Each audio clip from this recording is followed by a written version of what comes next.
Terima kasih saya sampaikan kepada Bapak dan Ibu sekalian, guru-guru STM Papandayan yang berkenan hadir pada kesempatan hari ini, hari Jumat, tanggal 23 Agustus 2024, untuk bisa menghadiri diseminasi tugas dari CFPG Budaya Positif di modul 1.4. Perkenalkan, nama saya Lydia Setiawati. Saya adalah CGP Angkatan 11 dari Kota Bogor. Baik, Ibu Bapak Guru, sebaiknya sebelum kita memulai presentasi hari ini, baiknya kita ucapkan Bismillahirrahmanirrahim. Selanjutnya dimohon Bapak Ibu untuk berdiri untuk menyanyikan lagu Indonesia Raya.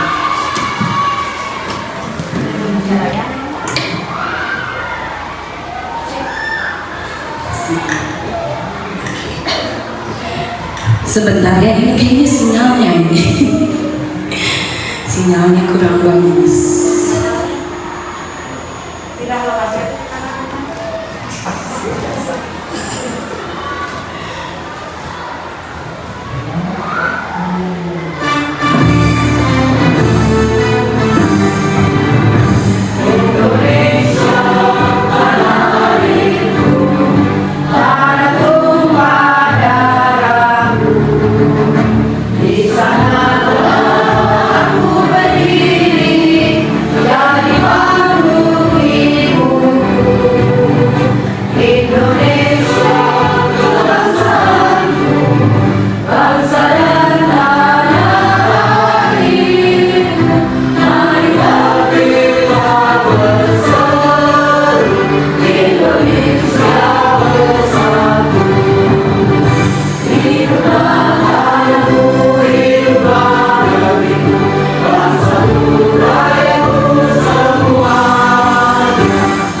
kasih Bapak Ibu, dipersilakan untuk duduk kembali.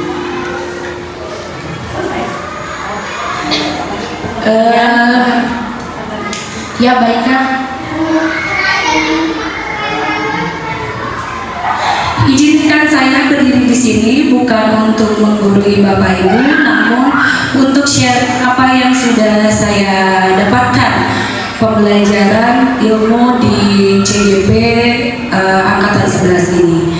Saya yakin Bapak Ibu yang telah bertahun-tahun mengajar, mendampingi murid tumbuh dan berkembang, paham bahwa budaya positif yang akan kita sama-sama diskusikan sangatlah penting untuk mengembangkan anak-anak yang memiliki karakter kuat sesuai profil pelajar Pancasila. Namun tentunya untuk membuat budaya positif itu kita memerlukan strategi, juga refleksi atas penerapan disiplin yang dilakukan selama ini di lingkungan sekolah kita. Lalu pertanyaannya adalah bagaimana strategi dalam praktik disiplin tersebut? Apakah selama ini kita sungguh-sungguh menjalankan disiplin atau hanya melakukan sebuah hukuman di mana kita akan menarik garis pembatasnya itu? Kita akan diskusikan di forum ini. Seperti yang kita ketahui bahwa budaya positif ini sangat berkaitan dengan standar nasional pendidikan, yaitu di kompetensi lulusan, kompetensi standar pengelolaan pendidikan, standar pendidikan dan tenaga kependidikan dan standar proses. Jadi ini bukan sekedar budaya, namun sudah ada di sistem pendidikan nasional. Agar tercipta budaya positif, penerapan disiplin positif dipraktikkan untuk menghasilkan murid-murid yang berkarakter disiplin, santun, jujur, peduli, dan bertanggung jawab. Nah, di mana diperolehnya? Tentunya dimulai dari pimpinan sekolah. Pimpinan sekolah hendaknya dapat mengembangkan sekolah dengan baik, yaitu dengan menciptakan lingkungan yang positif sehingga terwujud suatu budaya positif. Jadi adanya budaya itu kan berawal dari pembiasaan yang akan berubah menjadi suatu budaya. Lalu demikian juga dengan warga sekolahnya, setiap guru dan anak didik memiliki kompetensi standar minimal, di mana mereka memiliki tentunya harus satu visi. Sama seperti rumah tangga ya, kalau rumah tangga tidak beda visi akan cekcok terus-terusan. Begitu pula kalau sekolah harus ada kesamaan visi dan nilai-nilai kebajikan yang dituju. Tentunya kita tahu SDN Papandayan memiliki nilai-nilai kebajikan yang ibu bapak sudah ketahui ya. Kita akan coba kali ya. SDN Papandayan, SDN Papandayan, budaya prestasi. SDN Papandayan, Yes, is the best. nah di dalam itulah nilai-nilai kebajikan yang kita harapan kita bisa terpatri di dalam hati anak-anak seperti itu. Baik, selanjutnya. Nah, sebenarnya materi yang saya sampaikan sudah jauh lebih dahulu digaungkan oleh Bapak Pendidikan kita, Ki Hajar Dewantara. Beliau berkata, di mana ada kemerdekaan, disitulah ada disiplin yang kuat. Sungguh pun disiplin itu bersifat self-disiplin, yaitu kita sendiri yang mewajibkan kita dengan sekeras-kerasnya. Tetapi itu sama saja, sebab jikalau kita tidak cakap melakukan self-disiplin, wajiblah penguasa lain mendisiplinkan diri kita. Dan peraturan demikianlah harus ada di dalam suasana yang merdeka. Jadi pembelajaran merdeka bukan seenaknya tanpa ada aturan mungkin ya. Lebih kepada bagaimana setiap siswa di kelas memiliki self-esteem atau self-disiplin, disiplin yang datang dari dirinya sendiri. Ki Hajar Dewantara menyatakan untuk mencapai kemerdekaan dalam konteks pendidikan kita saat ini, untuk menciptakan murid yang merdeka, syarat utamanya Bu dan Bapak adanya disiplin yang kuat. Disiplin yang dimaksud adalah disiplin diri yang memiliki motivasi internal atau bahasa sekarang yang CGP tahu adalah motivasi intrinsik. Nah, bagaimana jika motivasi internal itu tidak ada? Maka kita memerlukan pihak lain untuk mendisiplinkan kita atau yang berasal dari luar, bukan dari dalam diri kita. Adapun definisi kata merdeka menurut Ki Hajar Dewantara adalah merdeka. Kayaknya ini yang harus baca orang Jawa nih. Bu Vini bisa bacain nggak nih? Yang ini bacanya ya. Mardiko iku jawarno noramu mapasing pangreng nying uga muatan poso aman diri prianggo. Merdeka itu artinya tidak hanya terlepas dari perintah, akan tetapi juga cakap buat memerintah diri sendiri. Boleh ya tepuk tangan. Oke. Betul. Jadi merdeka tidak bukan terlepas dari perintah, tetapi cakap atau mahir untuk memerintah diri sendiri. Nah, bagaimana ibu-ibu peran sekolah? Peran sekolah diibaratkan tanah tempat bercocok tanam, sehingga guru harus mengusahakan sekolah menjadi lingkungan yang menyenangkan, menjaga melindungi murid dari hal-hal yang tidak baik. Dengan demikian, karakter murid tumbuh dengan baik. Sebagai contoh, murid yang tadinya malas menjadi semangat, bukan kebalikannya. Murid akan menerima dan menyerap suatu pembelajaran bila lingkungan di sekeliling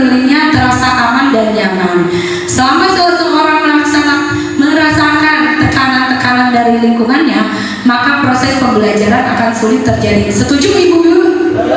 Setuju ya Pak Gibran? Betul. Dengan demikian, salah satu tanggung jawab guru adalah bagaimana menciptakan suatu lingkungan positif yang terdiri dari warga sekolah yang saling mendukung, saling belajar, saling bekerja sama, sehingga tercipta kebiasaan-kebiasaan baik.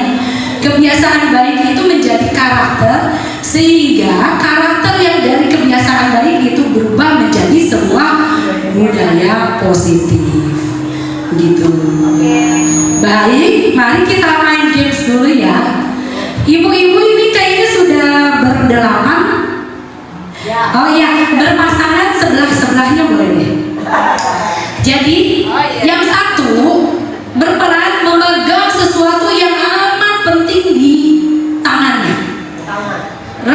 Rekan sebelahnya boleh dengan segala cara merajuk, memohon membukakan kepalan tangan tersebut. Bisa? Oke, Bu, ceritanya Bu Nini yang megang ya. Bu Nini memegang hal yang amat sangat berarti di kepalan tangannya. Bu Desi boleh melakukan segala cara, boleh merajuk, boleh memarahi, menghardik, menggoda, mengelitik, sampai Bu Nini mau membukakan tangannya. Cukup 1 menit, waktunya cukup? Oke, dimulai dari sekarang. Aku yang pegang.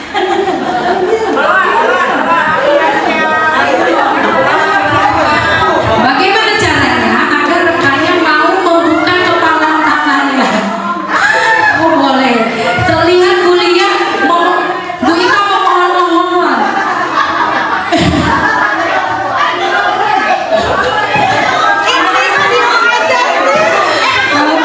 Oh berhasil, alhamdulillah. Oh belum, masih di kepala.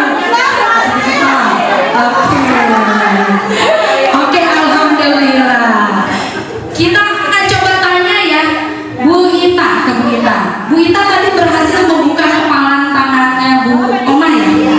Nah, kira-kira rahasianya apa tuh sampai bisa dibuka kepalanya? Mic-nya mana ya tadi satu lagi? Oh, di belakang.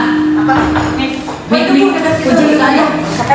Nah, Bu Ita kira-kira rahasia apa sih sampai Oma mau membuka kepalan tangan yang begitu dipegang?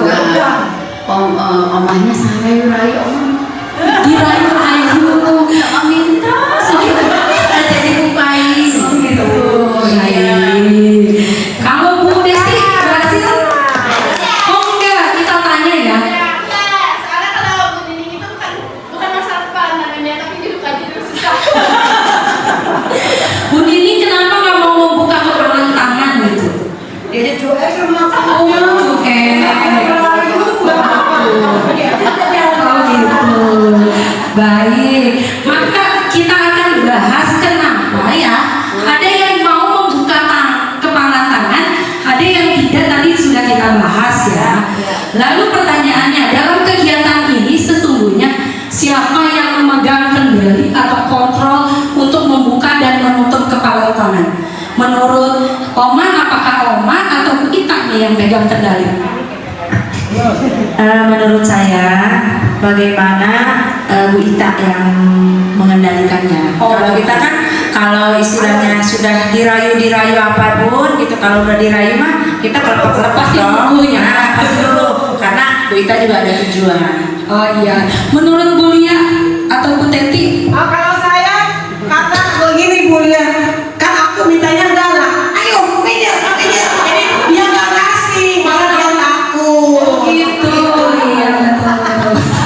Jadi udah keburu takut ya Bu, nggak mau ya. Jadi nggak dikasih sama Gibran, malah akunya sini pinjam gitu. Jadi tidak ada merajut. Betul. Nah, pembahasan ini akan terkoneksi dengan teori kontrol oleh Dr. William Glasser. Ada miskonsepsi. Jadi kita di dalam kelas seolah-olah kita bisa menguasai murid, bukan? Padahal menurut teori kontrol itu adalah ilusi. ilusi guru mengontrol murid. Pada dasarnya kita tidak bisa memaksa murid untuk berbuat sesuatu jikalau murid tersebut memilih untuk tidak melakukannya. Teori kontrol menyatakan bahwa semua perilaku memiliki tujuan. Ya, mungkin tadi Oma karena kasihan sama Bu Ita ya, udah mohon-mohon ya udah dikasih. Berarti tujuannya kasihan seperti itu. Lalu miskonsepsi yang kedua adalah ilusi bahwa semua penguatan positif itu efektif dan bermanfaat. Penguatan positif atau bujukan adalah bentuk-bentuk kontrol. Segala usaha untuk mempengaruhi murid agar mengulangi suatu perilaku tertentu adalah suatu usaha untuk mengontrol murid tersebut. Padahal Bu, tidak seperti itu ternyata. Jadi kalau anak-anak kita di dalam kelas nurut, manut, sebenarnya kita bukan mengontrol mereka. Gitu, kita hanya menuntun. Karena kontrol diri itu sebenarnya ada di siswa kita. Namun kasusnya akan berbeda ketika kita di level bawah. Tetap harus ada penanaman pembiasaan patuh pada aturan. Memang ini semua teori macam-macam Bu, teori disiplin itu banyak. Namun kita bisa memix and match. Bukan berarti teori kontrol itu salah, tapi ada plus minusnya. Setiap teori itu pasti ada plus minus. Lalu kemana kita akan berpegangan secara teguh? Tentunya kemana Bu?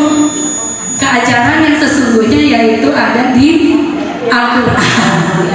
Gitu. Kalau yang saya tangkap ya, mungkin nanti ada sanggahan atau yang lain boleh. Lalu bagaimana seseorang bisa berubah dari paradigma stimulus respon kepada pendekatan teori kontrol yang dikemukakan oleh Stephen Covey? Bila kita ingin membuat kemajuan perlahan, sedikit-sedikit ubahlah sikap atau perilaku kita. Namun jika kita ingin memperbaiki cara-cara utama, kita perlu mengubah kerangka acuan kita. Nah, ini stimulus respon juga sama Bu.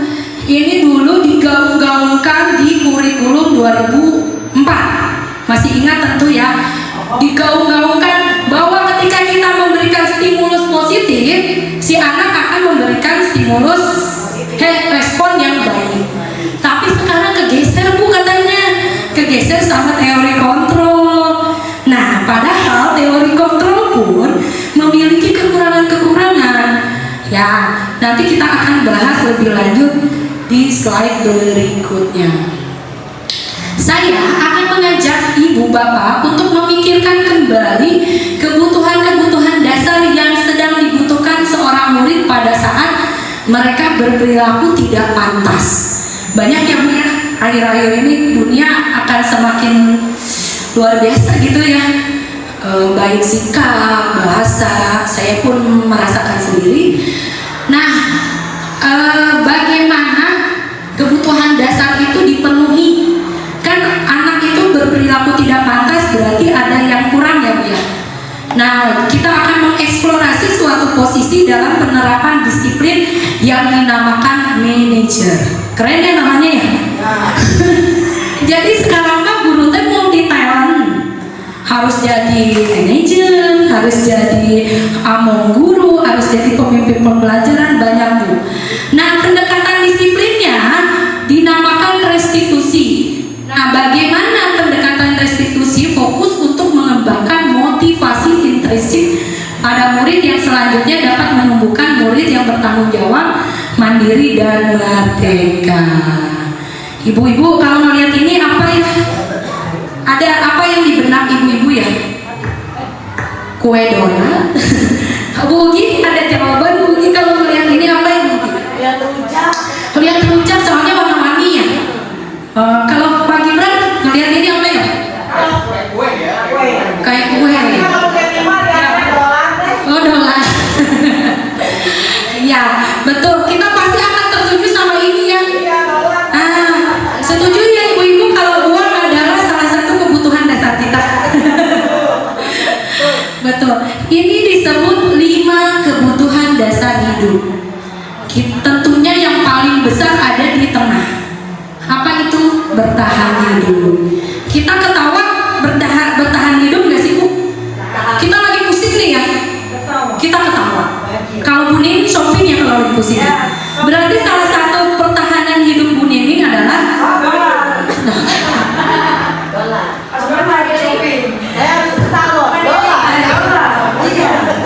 berarti semuanya butuh uang.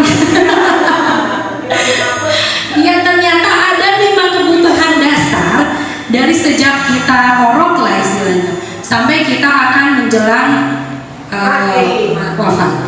Nah ini yang harus dipenuhi. Jadi ketika bertemu anak yang kurang atau butuh perhatian, berarti ada salah satu kebutuhan dasarnya yang hilang, seperti itu. Guru perlu meninjau kembali penerapan disiplin di ruang-ruang kelas.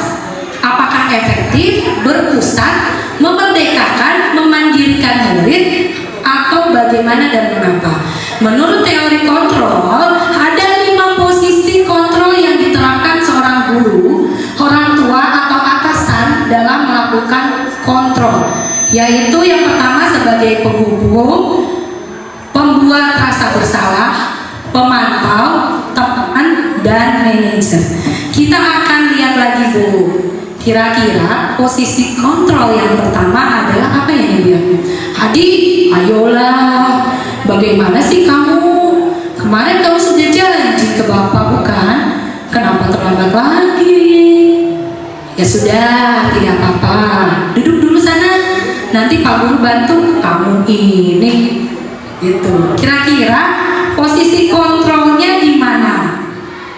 Adi, ayolah, sebagai teman. Gimana boleh sebagai teman. Sebagai teman. Kita akan cek. Betul nggak jawabannya? Betul. Tepuk tangan dong buat Bulia. Bulia boleh tahu nggak kenapa sebagai teman? Alasannya?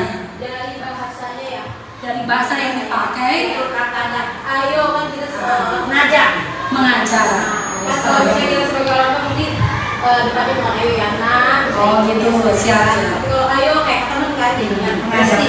Setuju ya yang lainnya? Betul. Kira-kira kita boleh nggak sih kayak gitu? Boleh. Boleh. Semua 5 kontrol sebenarnya boleh, namun ada porsinya. Gitu. Ya betul Bu Oma, ada porsinya. Betul. Dampak positif kalau iya betul. Dampak positifnya anak akan merasa senang dan akrab kepada guru. Tapi ada dampak negatifnya, murid jadi tergantung kepada kita gitu. Posisi yang kedua, Ibu sangat kecewa sekali sama kamu. Berapa kali Bapak bilang harus memberitahu kamu ya? Gimana coba kalau orang tua kamu tahu kalau kamu buat seperti ini? Menurut Ibu, Bapak, posisi kontrolnya apa nih di sini nih? Merasa bersalah. Bagaimana mungkin? Membuat merasa bersalah. Apa? Pembuat merasa bersalah. Alasannya kenapa ya Bu? Ya, dari kalimatnya itu Menyudutkan. Iya betul. Kita lihat. Jawabannya adalah ya. Pembuat merasa bersalah, betul. Awalnya murid akan merasa bersalah karena telah mengecewakan ibu bapak gurunya. Namun dia kadangkala sikap tersebut lebih berbahaya daripada sikap penghukum. Karena apa? Karena yang dimainkan adalah emosi. Kalau penghukum kan berupa baik Ibu, lanjut ya. Menurut Bapak Ibu, posisi kontrol yang ini apa? Peraturannya apa? Apa yang telah kamu lakukan? Sanksi atau konsekuensinya apa? Kamu terlambat 15 menit. Apakah kamu sudah mengerti konsekuensi yang harus dilakukan bila terlambat? Paham Pak, saya harus tinggal kelas pada jam istirahat nanti dan mengerjakan tugas ketertinggalan saya. Ya benar, nanti pas jam istirahat kamu harus tinggal di kelas untuk menyelesaikan tugas yang tertinggal tadi. Saya tunggu. Kira-kira menurut Bapak Ibu posisi kontrolnya ada di mana ya? Namanya pemantau. apa namanya Bu? Pemantau. Betul, kita akan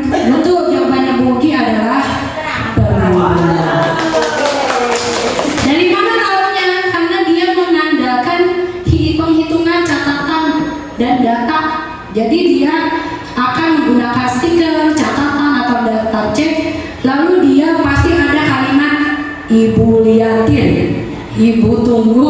Nah itu sebagai pemantau. Kita juga pernah yang kayak gitu ya? Pernah. Nah, selanjutnya patuhi aturan saya atau awas, kamu selalu aja salah, selalu yang terakhir selesai. Apa ya ini ya? Betul, sebagai penghukum. Dari bahasanya aja kita udah enak ya. Sebenarnya kita ngomonginnya juga kayak tertampar sendiri ya. Seorang penghukum bisa menggunakan hukuman fisik atau verbal. Orang-orang yang menjalankan posisi penghukum senantiasa mengatakan bahwa sekolah memerlukan sistem atau alat yang dapat lebih menekan murid lebih dalam. Guru-guru yang menerapkan posisi penghukum akan berkata yang tadi seperti tadi. Tuh. Kita akan lanjutkan. Yang terakhir tentunya Bapak Ibu sudah tahu ya. Ini adalah posisi kontrol yang paling aman yang sering sekarang digaung-gaungkan melalui CGP ini dalam proses namanya restitusi, yaitu manajer. Kayak gimana sih bahasa manajer? Kita akan lihat ya. Siapa nih yang mau jadi guru? Gantian nih. Bu Tati ya kayaknya. Yang mau jadi adik Bu Desti ya? Boleh deh. Desti. Bu Tati jadi guru. Desti jadi adiknya. Ya. Kelihatan Bu? Adi, apakah kamu mengetahui jam berapa sekolah dimulai? Tahu Pak, jam 7.00. Ya, jadi kamu terlambat. Kira-kira bagaimana kamu akan memperbaiki masalah ini? Saya bisa menanyakan teman saya Pak untuk mengajar tugas yang tertinggal. Baik, itu bisa dilakukan. Apakah besok akan ada masalah untuk kamu agar bisa hadir tepat waktu ke sekolah? Tidak Pak, saya bisa hadir tepat waktu. Baik, saya hargai usahamu untuk memperbaiki diri. Masalahnya di kehidupan nyata, bisakah kita terstruktur menggunakan bahasa seperti ini? Iya. Yang ada kan kita langsung ya ketika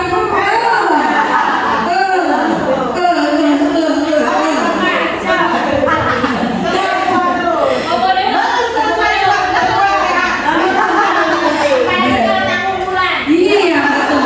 Pikiran udah bercabang ya. Betul.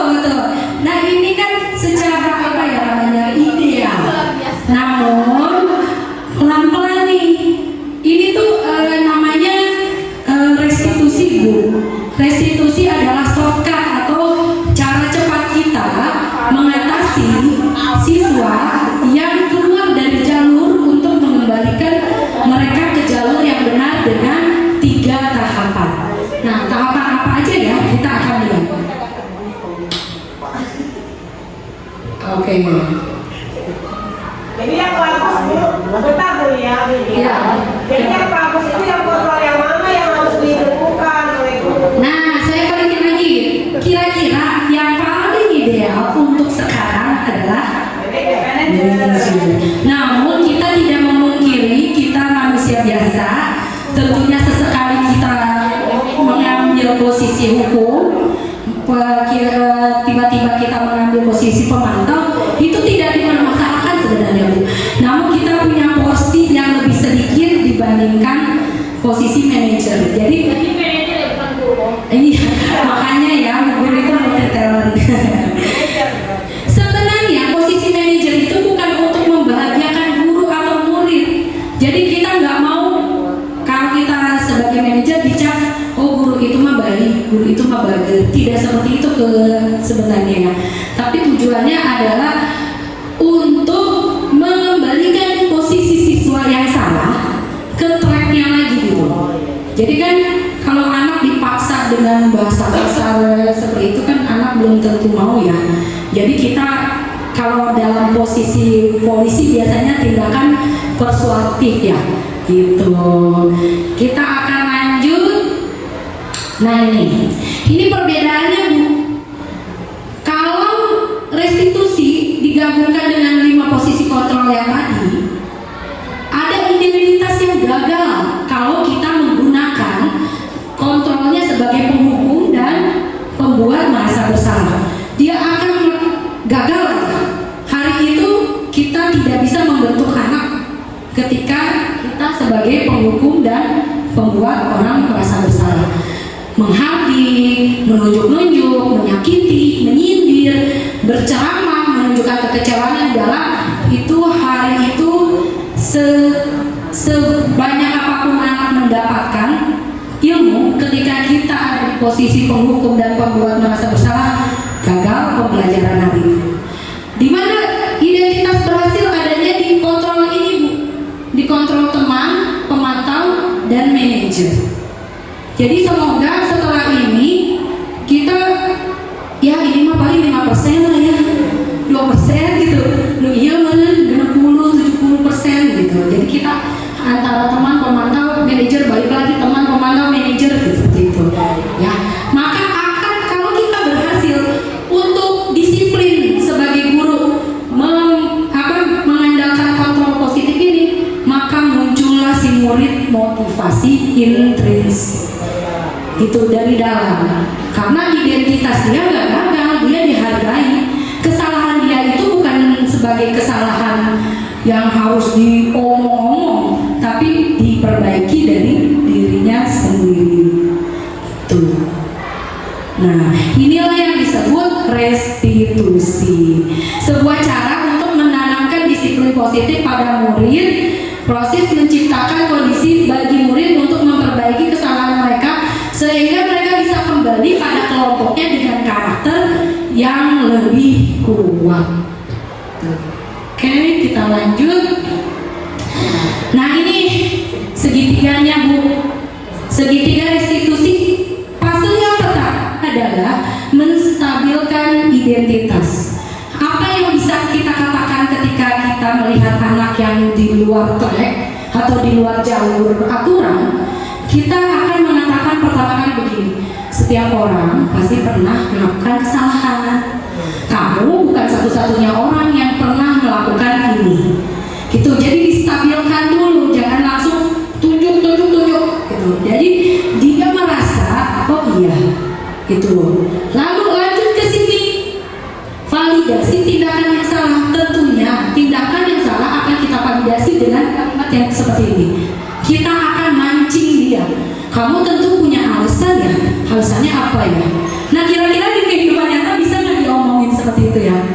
Kita akan bilang enak, kenapa ya? Tapi katanya tidak boleh menggunakan kata kenapa dan mengapa, karena itu adalah kata judgment atau menjudge gitu. Ada cara yang lebih efektif. Lalu yang terakhir, kita kembalikan ke keyakinan kelasnya. Keyakinan kelas apa yang sudah kita sepakati ya, nah, kamu ingin menjadi orang seperti apa? Nah, pertanyaan-pertanyaan inilah yang menimbulkan dorongan dari dalam dirinya. Bukan sekadar namanya membahagiakan guru dengan jawaban, oh iya maaf Bu gitu. Tapi dorongan kuat untuk saya memang kondisinya salah, tapi diperbaiki datang dari diri sendiri. Kelas 1, kelas 2 bisa nggak ya dilakukan seperti itu? Susah, karena mereka masih iya, betul, saya pun melakukannya. Ciri-cirinya, restitusi itu kan salah satu program disiplin ya, dari sekian banyak disiplin dong. Nah, ciri-cirinya restitusi itu bukan untuk menembus kesalahan, namun belajar dari kesalahan. Restitusi itu mencari kebutuhan dasar yang mendasari tindakan. Restitusi itu menuntut untuk melihat ke dalam. Restitusi itu memperbaiki hubungan. Restitusi itu mengembalikan murid yang berbuat salah kepada kelompoknya. Lanjut, ibu-ibu, sebenarnya kita harus berpatokan kepada kebajikan, nilai-nilai kebajikan. Dari semua ini, kira-kira kita bisa narik benang merahnya apa sih, Bu? Dari nilai kebajikan dari profil pelajar Pancasila, 9 pilar karakter, IBO, petunjuk seumur hidup, the seven essential virtues. Apa yang bisa kita tarik benang merahnya? Bahwa pendidikan itu harus berpusat kepada Bahwa pendidikan itu harus berpusat kepada murid. Setuju ya Ibu? Ya. Ada tambahan yang lain? Oke. Sebenarnya ibu-ibu, kalau kita kembalikan apapun masalahnya, apapun aturan hidupnya, kita bisa kembalikan kepada kitab suci Al-Quran. Karena di kitab suci Al-Quran semuanya ada kan dia. Nah itulah yang lambat laun sekarang tuh orang-orang pintar mengadopsi kalimat-kalimat kata-kata Al-Quran untuk dijadikan pedoman. Padahal pedoman sesungguhnya atau nilai-nilai kebajikan sesungguhnya itu ada di Al-Quran. Kalau yang non-Islam? Nah, non-Islam sebenarnya kita adalah universal ya Bu ya.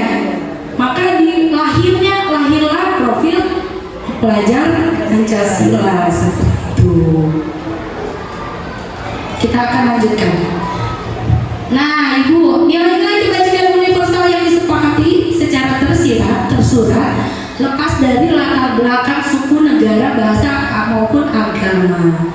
Kita akan coba tes ya. Contohnya, nilai kebajikan apa nih kira-kira? Kembalikan barang ke tempatnya. Apa Bu Vini? Tanggung jawab. Ada yang lain? Disiplin bisa. Dilarang mengganggu orang lain. Sebenarnya nilai kebajikannya apa ya? Dilarang mengganggu orang lain. Saling menghargai, rukun. Ya. Hadir di sekolah 15 menit sebelum pembelajaran dimulai. Disiplin, tepat waktu. Dilarang melakukan kekerasan. Saling menyayangi, menghormati. Dilarang menggunakan narkoba. Kesehatan, betul. Ya, bergantian atau menunggu giliran. Disiplin, saling menghargai. Dilarang merokok. Kesehatan. Gunakan masker. Berjalan di kelas dan koridor. Keselamatan. Baik. Nah, hal-hal yang ini adalah setiap keyakinan kelas ini akan diubah menjadi kalimat positif. Jadi tidak ada kata dilarang. Kita akan coba ganti ke kalimat positif ya. Dilarang mengganggu orang lain. Kalimat positifnya saling menyayangi sesama teman. Dilarang melakukan kekerasan. Kalimat positifnya stop bullying. Cintailah. Cinta, sayang, berkasih sayang. Dilarang menggunakan narkoba. Jauhi. Jagalah kesehatan. Oke. Dilarang rokok, sama ya. Nah, inilah yang disebut kalimat-kalimat positif itu dirangkum menjadi sebuah keyakinan kelas. Tidak perlu banyak-banyak ibu-ibu, cukup 5 saja, maksimal 10, tapi itu terlalu banyak untuk kelas rendah. 5 saja apa sekiranya keyakinan kelas yang akan diterapkan selama 1 tahun pelajaran. Nanti ketika siswa berbuat suatu kesalahan atau berbelok atau keluar dari jalur, kita akan melakukan restitusi tadi, mengembalikan mereka ke keyakinan kelas mereka. Bagaimana cara membentuk keyakinan kelas atau sekolah? Keyakinan kelas itu bersifat abstrak, lebih abstrak dari peraturan yang lebih rinci tapi dan konkret. Keyakinan kelas berupa pernyataan-pernyataan universal. Pernyataan keyakinan kelas senantiasa dibuat dalam bentuk positif. Keyakinan kelas hendaknya tidak terlalu banyak sehingga mudah diingat dan dipahami. Keyakinan kelas sebaiknya sesuatu yang dapat diterapkan. Semua warga kelas ikut berkontribusi, bersedia meninjau kembali keyakinan kelas dari waktu ke waktu. Kapan waktu yang pas untuk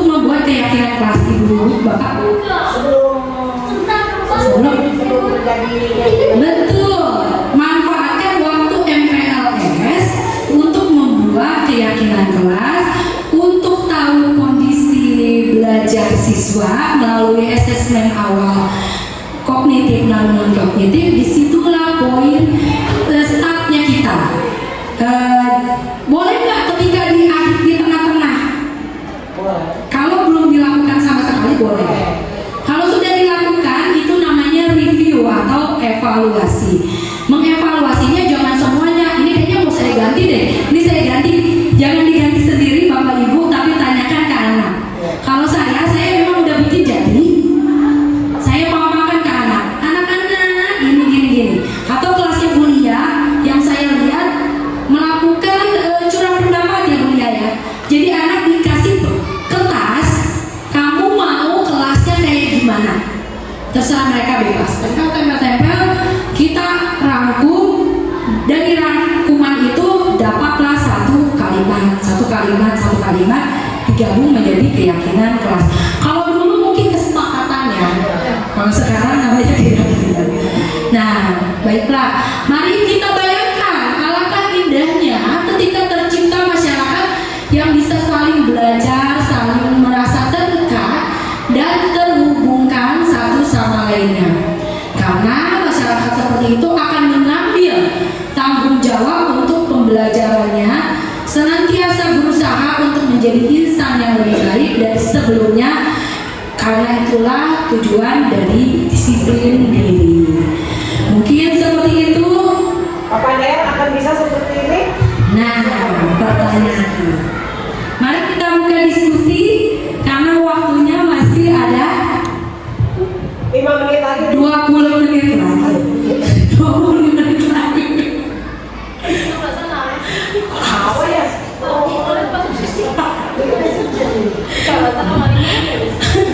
Baiklah Ibu, karena waktunya masih 20 menit.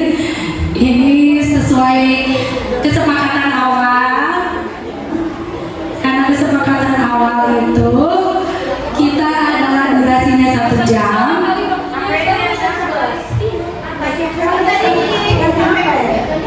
Iya gitu ya. Iya. Jadi mungkin udah. Buat Bu Puji gimana? Oke, kira-kira dari penjelasan tadi ada yang istilahnya kok kayaknya saya kok nggak sependapat. Ya mana Bu Teti? Cuma untuk sharing, untuk walaupun saya sudah tidak bisa lagi ya, minimal untuk adik-adik yang akan sama. Begini Bu Ida, ini dalam kurun waktu yang seperti pembelajaran yang sebagus ini, yang selalu dilakukan di sekolah ini berapa lama gitu, supaya mencapai keberhasilan anak-anak. Emang senang banget ini ya seperti ini. Sepertinya kira-kira bukan waktu berapa lama? Kalau untuk jangka waktu sih sebenarnya kalau dari visi ya, ini kan berawal dari sebuah visi Ibu.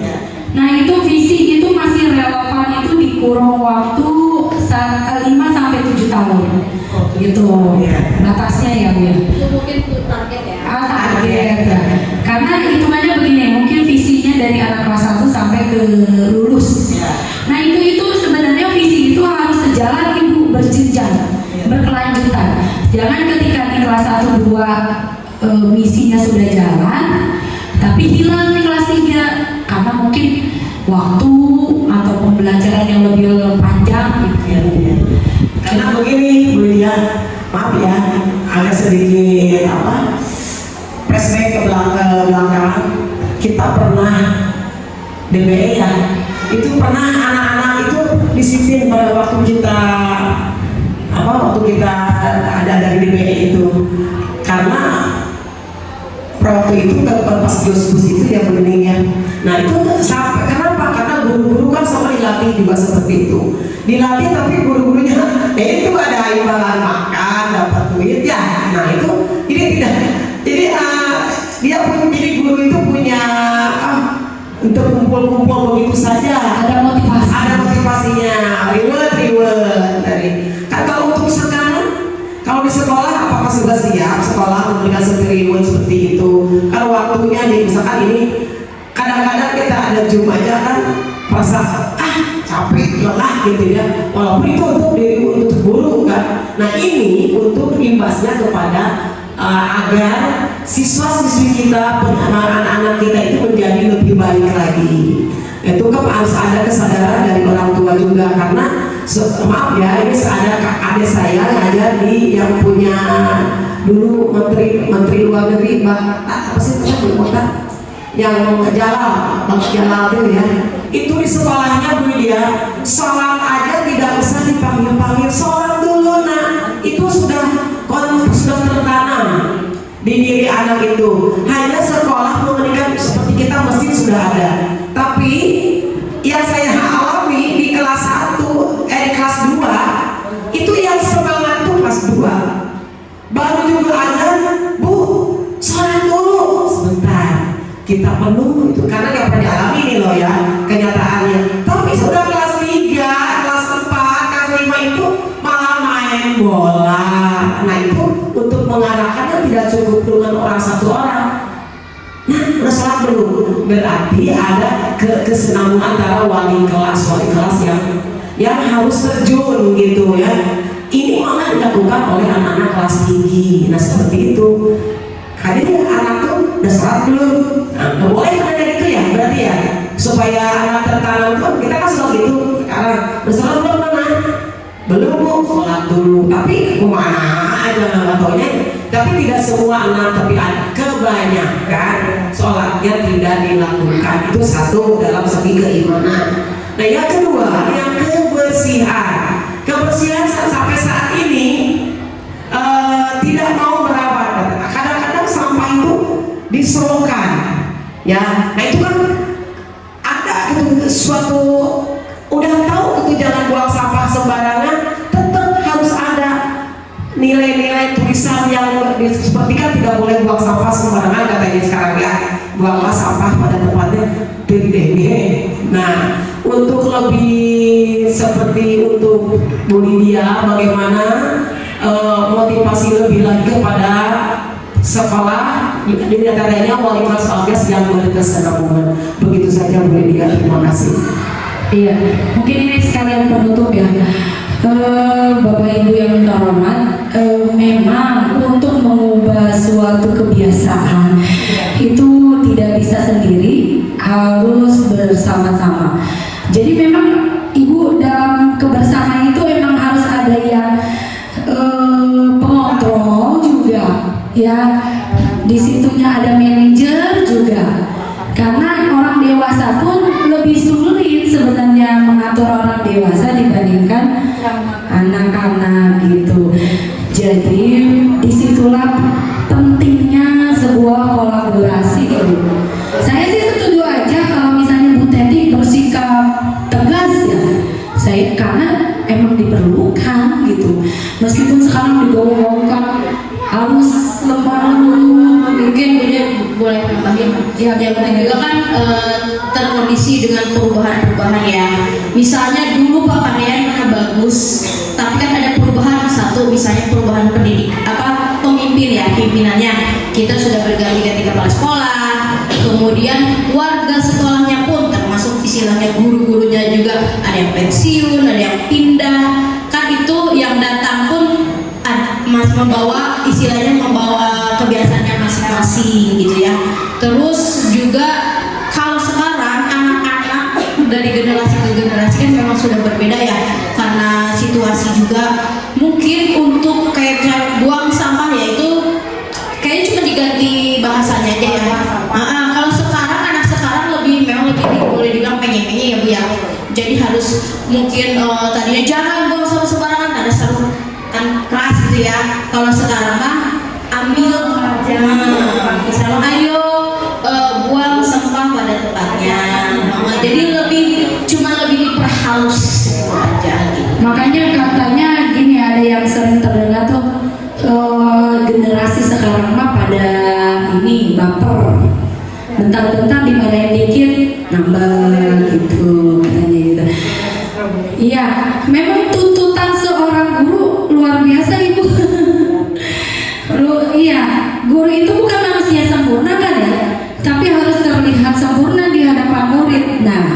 ada pertentangan diri juga kan di situ. Gitu. Ya, harusnya jahim ya, betul. Ya mudah-mudahan kita diberikan istiqomah jalur yang benar-benar lurus, dimudahkan, ditutupi semuanya kekurangannya di hadapan anak-anak sehingga anak-anak melihat kita seorang panutan yang luar biasa. Karena emang anak-anak akan melihat gurunya dari tingkah lakunya gitu. Jadi mudah-mudahan kita diberikan selalu kemudahan, diberikan jalur. Di sini juga kan hadir ya Bapak Gibran. Bapak Gibran gitu. Terus Bapak Gibrannya sama dengan guru kalau sudah masuk jadi warga sekolah. Kita yang sama. Kayaknya ini pesan sponsor. Baiklah Bapak Ibu, bila tidak ada pertanyaan lagi, saya 9 menit lagi kan. Tepuk semangat. Semangat. Oke deh Bapak Ibu. Jadi gimana kita diam saja kali ya untuk mengisi waktu yang masih tersedia ini Bapak Ibu. Gamesnya mau jalan-jalan. Saya mau ngajak Bu Nini pergi jalan-jalan ke Kota Malang. Nah, G berarti dari G. Ajakin lagi orang kota dari G. Oke. Terima kasih Bu Lydia. Tadi Bu Lydia ngajak saya ke Kota Malang. Dari Malang, Dari G, kota dari G. Malang, Malang. Itu belakangnya G. Aturan anak-anaknya dia tadi belum G. Menjelaskan aturan permainannya Oke. Ya, dari Malang kita akan lanjut ke Gresik. Ya. Mungkin memegang Bu Desi dulu ya ke Gresik. berarti. Dari sana kita lanjut jalan lagi ke yang jauh, ke Kalimantan. Terima kasih. Dari Kalimantan, Indonesia bagian barat ke paling ujung, Nahro Aceh dari Darussalam. Mangga Berita. Aceh Darussalam. Kalau negeri abang Malaysia. Kita lebih jauh lagi. Kita ke Malaysia. Iya. Kebahagiaan alhamdulillah ya, kalian cita-cita aku dari kecil aku pengen ke Arab Saudi buat umroh. Jadi aku ini. Oh, dari Arab Saudi Bu ya. Kalau saya mau ketemu Syahrul ya, ke India mungkin ya. Itu enak aslinya. Kita betulnya kemana Bu? Kalian deket semuanya. Saya mau ke kota Kangaroo. Apa coba? Australia. Oke, habis dari Australia ke apa nih ya? Amerika. Dari Amerika pulang kampung lagi ke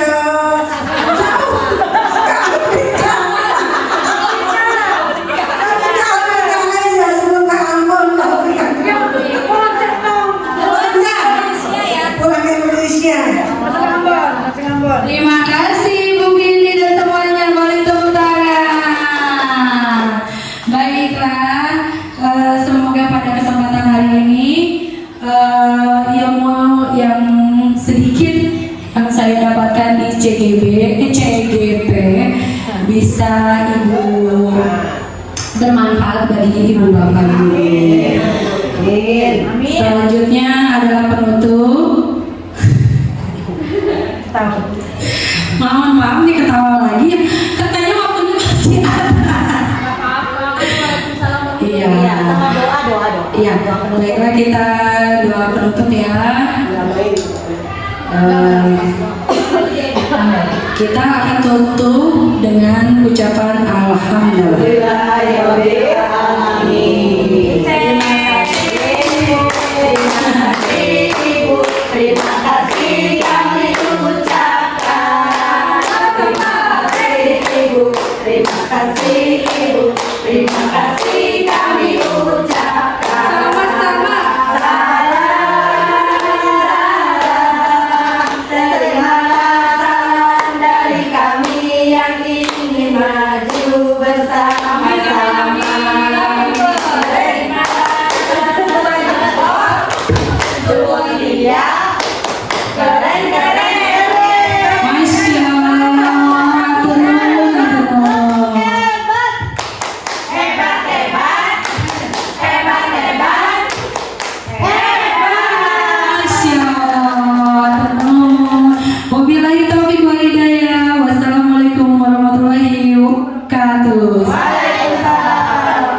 berbagi untuk negeri, guru penggerak majukan pendidikan, guru penggerak menghamba pada murid, kreatif rancang pembelajaran, hargai potensi tingkatkan prestasi, lahirkan profil pelajar Pancasila. Belajar, bergerak, berbagi untuk negeri, kita menjalin kolaborasi. Belajar, bergerak, berbagi untuk negeri, demi bakti pada Ibu Pertiwi.